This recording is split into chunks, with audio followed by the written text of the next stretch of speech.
In my role of dissecting old telly, one oft-requested show is the suspiciously vascular elephant in the room. On the surface, Gladiators is ripe for the picking, a classic piece of primetime Saturday night madness, and a legitimate pop culture phenomena. But that's the problem. It's been covered too much, with tabloids pumping out cast reunions and where are they nows on a weekly basis.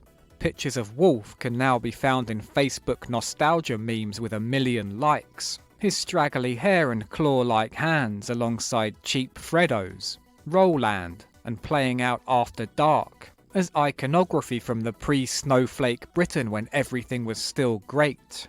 If you remember this, you had a brilliant childhood. But I can't not cover it in some form. Fashinu and Ulrika, the weird games, the scandals, and a cast who set off hormonal nukes for anyone who grew up in the 90s. Fortunately, there is another way, without having to sit through hours of bodybuilder school sports day, and trying really hard not to be lecherous over lovely Jet dry humping a fitness instructor off some rings. Such was their popularity, the Gladiators made a ton of guest appearances on other shows. So to kill two birds with one stone, let's break down every time they turned up on GamesMaster. We're tackling these in chronological order, first onto the oil rig for Series 2. So while I slip on a bit of anti-chafe, let's go over to the installation's chief redcoat, Uncle GamesMaster. Don't forget to sever the Medusa's head, as without it you will be impotent against the mighty Hydra. Let's just re-familiarise ourselves with the Atmos.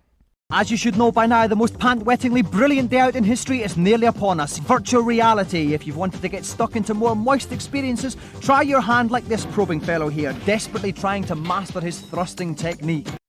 This kid thinks he can take on the master at innuendo. My joystick. Right, why have you chosen this particular one for the challenge? Well, it's a hard game and a stiff challenge, so to thrash it I need a well-used stick. Okay. We got a proper joker here, lads. And how do you feel about ancient Greece, Tim? Oh, well, I get enough in the school canteen. I'm not sure about this, you know. Love to have a teen gag-off between Tim and Paul Miller. As the series went on, you'd see this quite a bit. Kids so desperate not to lose like Dave Perry, they brought their favoured joysticks from home, and occasionally a book on their laps to lean it on. But on to those who've never even seen a joystick, let alone touched one, with the Celebrity Challenge. So please welcome Jet and Shadow!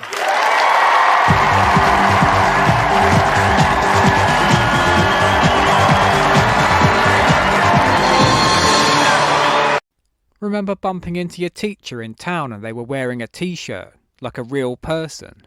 No such shocks with the Glads, who did every appearance in their work gear, stood in tiny little athletic knickers and unisex sports bras. Jet was our Marilyn, the 90s Mona Lisa, and plays Shadow at American Gladiators. They're both stiffening up a little bit. I think now Shadow's taking the lead. No, Shadow seems to Come be on, stuck. Jet, you can Come do on, it. Jet. Come on. He's only got about 6 more inches left, but that could seem like a mile or two to some people. Shadow's got And Shadow is tonight's winner. Shadow's win puts him just 3 awards shy of an EGOT: Emmy, GamesMaster Golden Joystick, Oscar and Tony. As always, if you're stuck on a game, get yourself to the consultation zone. I've completed Castle of Illusion, but I can't find any of the secret levels. Do you know where they are?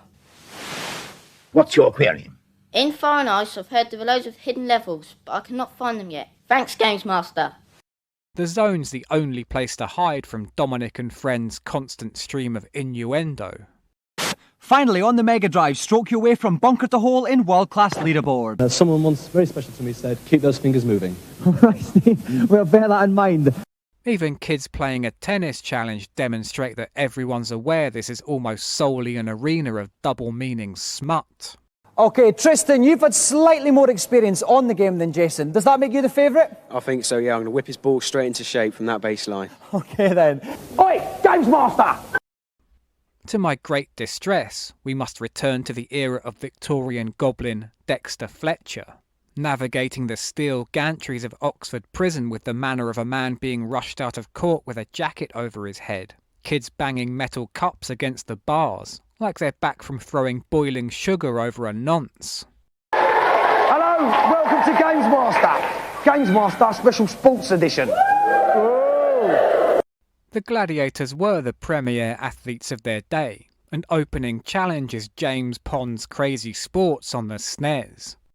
Fletcher does the old "ah" in mock agony when shaking hands with the biggest teen, and his personality, artful dodger banned from every ground in the country for throwing batteries, inspires an aggressive atmosphere.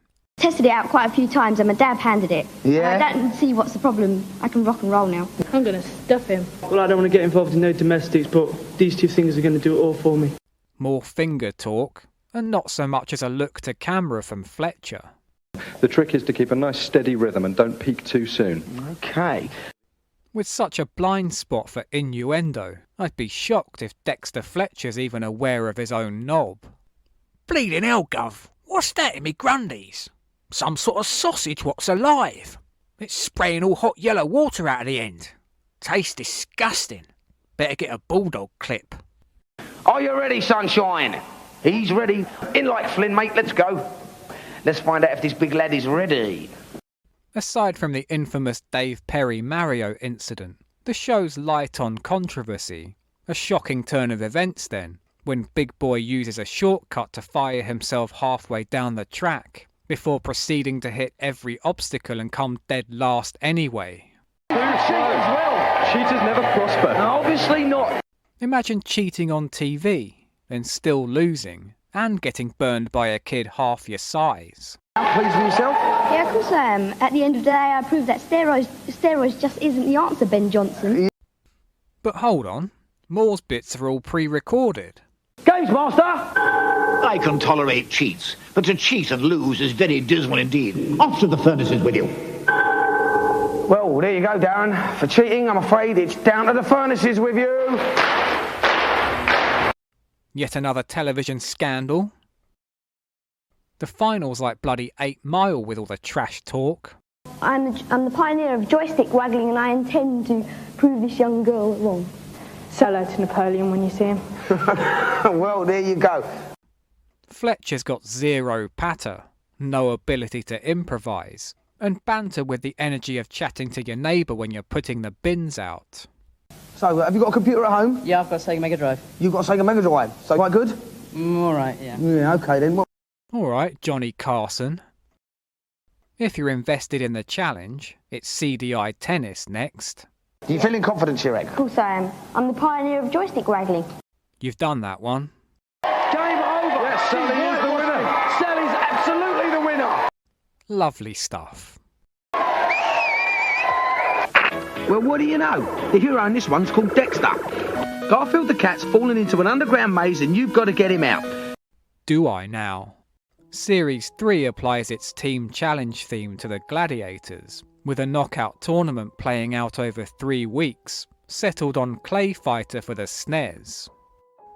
We lead with Shadow versus Falcon. Shadow in a lovely bra, Gladiator's medallion, and cock and balls visibly jiggling as he jogs down the stairs. He's also wearing a bum bag, in case he needs to pop an emergency steroid.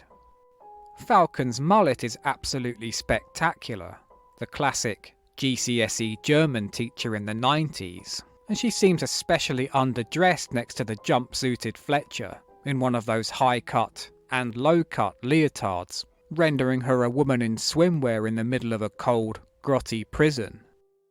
Having triumphed over Jet, Shadow's got the experience, winning in straight sets, with the same wide-eyed death stare that made postmen and part-time children's football coaches shit themselves on the dual platform. When they stand up at the end, it's a shot for which it feels like the cameraman should be put on a register. Second round takes place the following week. Please give a big hand for Colossal Cobra and his sexy opponent, Scorpio! Cobra's got a bum bag too, suggesting a deliberate attempt by production to cover up the male gladiator's genitals.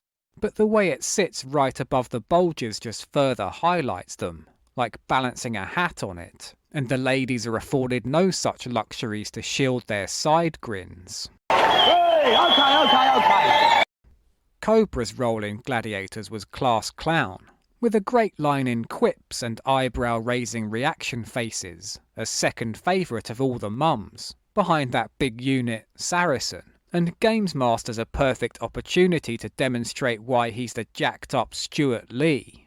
In fact, if we was boxers, she'd be Mike Tyson and I'll be Julian Cleary. No way. Indeed, he's got the giveaway non-gamer stance of holding the controller up in the air by his head, and Scorpio beats him by spamming a low kick. She hit me before I even got going. Yeah, she hit you before you even got up. I was about as fast as a paraplegic tortoise. Wonder if Channel 4 have still got his number. Get him on Taskmaster. Shadow and Scorp return for the final, where my bay goes down in a razor-close 2-1, with Shadow now a rare double golden joystick winner, though considering how his life went after this, he probably traded them to a gang for protection in the nick. And after that titanic clash on the centre court, I'll leave you with the words of tennis supremo Andre Agassi. Always keep your eye on your balls. For history's sake, we should make note of Fletcher's sign-offs, a misquote of Parkinson's sufferer Muhammad Ali. Float like a butterfly, sting like a bee, end up with brain damage indefinitely. See ya! And another, purported to be from Jean-Claude Van Damme, who is Belgian. Ik ben ein Berliner. Auf Wiedersehen, baby. A speed run on Mr. Nuts has what must be the show's youngest ever contestant. How do you fancy your chances tonight? Do you think you're going to win? Yeah. Yeah, you are, aren't you? Of course you are. Perhaps under the pressure of Dave Perry's gaze, Stars and Stripes bandana, gold earring, sleeveless shirt tucked into jeans, the wee lad is eliminated before almost getting in a ruck. Now Tommy, you didn't quite make it. You'll be up... Stupid. Shut up, stupid. Do you want to fight, mate? No. All right then, watch it, sunshine. The self-serious Perry is a heavy presence in Series 3, carrying himself like he thinks girls are watching his every move, and too cool for babyish stuff like Fantastic Dizzy. I mean, the guy's an egg. I mean, how interesting can that get? Yeah, I bet Dizzy's never even got his fingers and tops. GamesMaster, I'm a bit sad at playing Cool Spot on the Mega Drive. Can you help me at all, please? Of course I can. The consultation zones where you can often find GamesMaster's most subversive moments. Wee Tom returns to nervously ask for a shortcut on the game he just lost. GamesMaster, is there a shortcut on Mr. Nuts for the Super Nintendo? Thanks. A pity you didn't know that earlier on, eh? Another kid's only visible as the top of a head until Moore adjusts his viewing eye, and one man has to literally beg for help. Oi, GamesMaster. I'm terrible at Mortal Kombat on the Mega Drive. Can you help? No, not at the moment. Next. Oh, GamesMaster, please. No, be patient. Anyone else? Mortal Kombat. Please help me. It can't be just me that's a bit sad Dexter's not used his American accent yet. Let's find out if they're ready. Are you ready, you two greatest people? Yeah. You are. Then get boxing!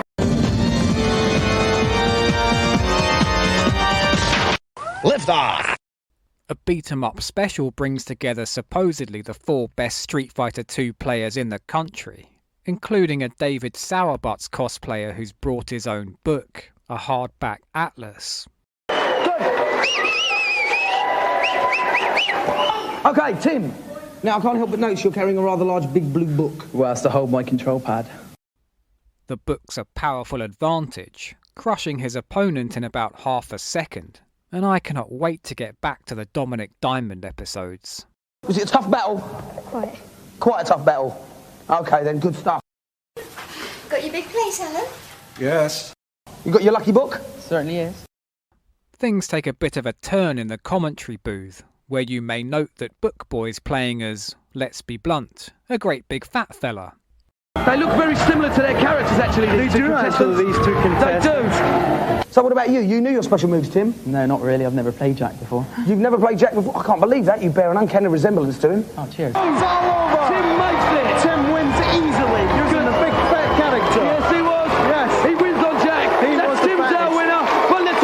But he cares not, victorious, and leaving the prison with a golden joystick under one arm, Atlas under the other. Alas, we must endure yet more Fletcher, with an episode from later in the series, after they'd been turfed out of the prison, down in the cramped Clarkenwell dungeons.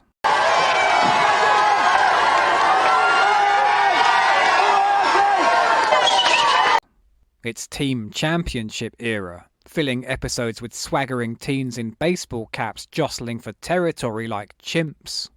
Confident with your team? Yep, you see us, you see champions. Gonna win, we've got the Canby posse back there! No, they're both going down. They're both going down, the other teams, eh? Yeah, we're going to beat them all. You're going to beat them all? Going to kick ass. Oh, really? I don't know if you can say that, but he said it anyway. All right, lads, I'll hold them back. Challenges include Empire Strikes Back, and a pinball game bouncing balls off a pair of sexy Amazonians. As always, commentary makes it a hard watch, consisting entirely of Dex and Dave Perry shouting over one another. Now, you can see a little line inside the lightsaber, and as that goes down, that's his life ebbing away. Every time one of those monsters hits 20 him, seconds gone. he's losing some power, he's losing some force. He's doing... But before that, we've got a very special celebrity challenge where two members of our studio audience are going to get a chance to win a dream date with our very special celebrity guest. Who might that be? Please give a big GamesMaster cheer for the Games Mistress! Millard, you liar. Ain't this supposed to be a Gladiators special? Keep your wig on, as this is Jet, moonlighting as the Games Mistress on Sky's Games World, in an exciting televisual crossover. Under her Games World nom de plume, and with not a single mention of Gladiators, she's allowed to wear an actual dress rather than just undies, and immediately shows Dexter how it's done. Now, Games Mistress, you're no stranger to games, are you, really? Oh, Fletcher, you're so sweet. And you're right. I like nothing better than frolicking with my consoles.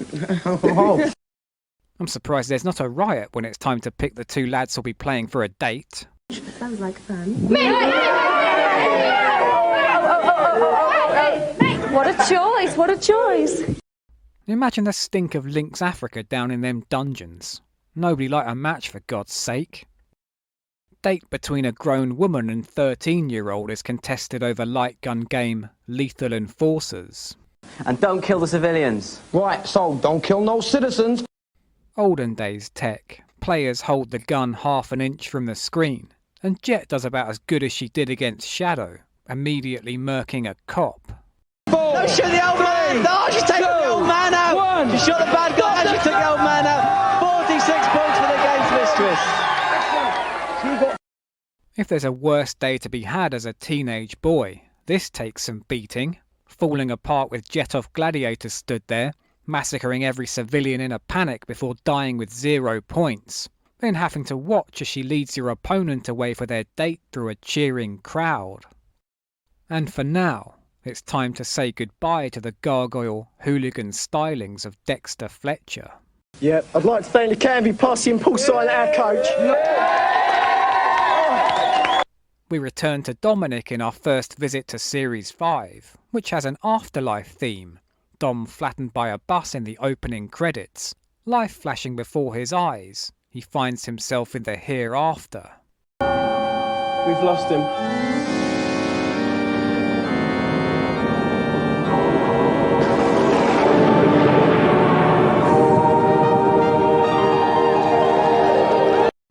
The set's halfway between heaven and Mount Olympus, albeit on a Tea Time Channel 4 budget.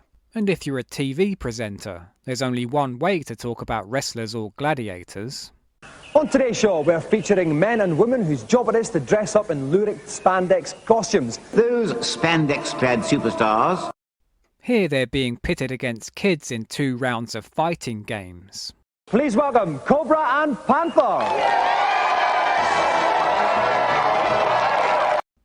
Times have changed in the 2 years since Fletcher, wearing jackets and shorts, and not forced to stand with the indents of their urethras visible to anyone with a big enough screen. Notable here is the meeting of Cobra and Dom, the 2 styles of comedy. It's Joe Pasquale versus Bill Hicks, McIntyre versus Manning. How much do you have to eat, then, to get a body like that? Well, I eat quite a lot. I used to eat 10 chickens a day, but it was too foul. I have about 3. Beautiful look to camera here, predating Tim/Jim from The Office by some years. They have a great rapport, and you're expecting the usual piss-taking, but get a lovely chat. What are you, give me some measurements then.